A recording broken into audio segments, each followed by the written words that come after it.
राधे राधे गुरुजी। जी मैया। मैं बहुत दुखी हूँ। किस बात का दुख है?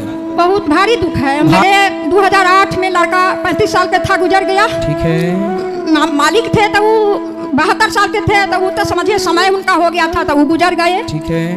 और अभी 2023 में छठ के दिन मेरा पोता 21 साल का था। तो क्या हो गया उसको? खत्म हो गया। क्या हो गया उसको? वो इंजीनियरिंग पढ़ने के लिए चेन्नई गया था। चेन्नई में क्या हुआ हमको नहीं पता है। कितने बेटे हैं आपके? 2 है, एक बेटा यहाँ है यहाँ। ये बेटे आपके बड़े हैं? हाँ, नहीं छोटा है, बड़ा चला गया। बड़ा वाला के लड़का था वो। तो बड़े वाले के लड़के कितने थे? 2 थे। एक है? एक है। वो क्या कर रहा है? वो छोटा है, अभी इंटर में पढ़ रहा है। इनके कितने बेटे हैं? एक लड़की है।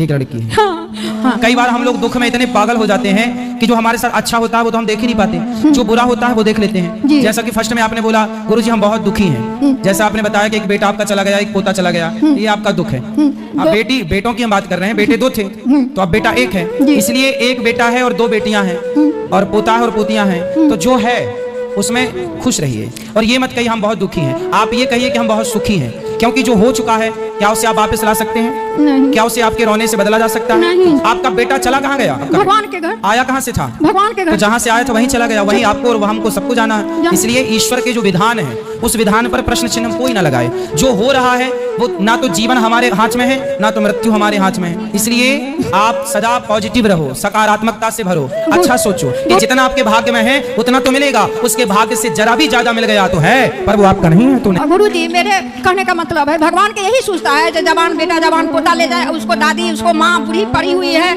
उसको रुला रहे हैं। मैया राम न मारे काहू को, पापी नहीं आराम, आप ऐसे मर जाते हैं कर कर खोटे काम। भगवान किसी को नहीं मारता। व्यक्ति अपने कर्मों से जन्म पाता है, अपने कर्मों से मरता है। हर व्यक्ति अपनी आयु लेके आता है। भगवान तो केवल जज है। अब जज किसी को फांसी की सजा दे तो जज की उस अपराधी से कोई पर्सनल दुश्मनी थोड़ी होती है। वो तो जजमेंट सुनाता है, अपना न्याय करता है। उसी तरह ईश्वर तो न्यायाधीश है, तुम्हारे कर्मों के अकॉर्डिंग न्याय कर देंगे। अब आप ये आरोप लगा रही हो कि भगवान दादी को नहीं उठा रहा, पोता को उठा लिया। जरूरी नहीं है कि आपका भी समय पूरा हो गया। आपका जितना टाइम पीरियड होता ना तो आपको रहना पड़ेगा। जिसका स्टेशन आया वही ना उतरेगा। तो उनका आ गया, उनका इतना ही कार्यकाल था।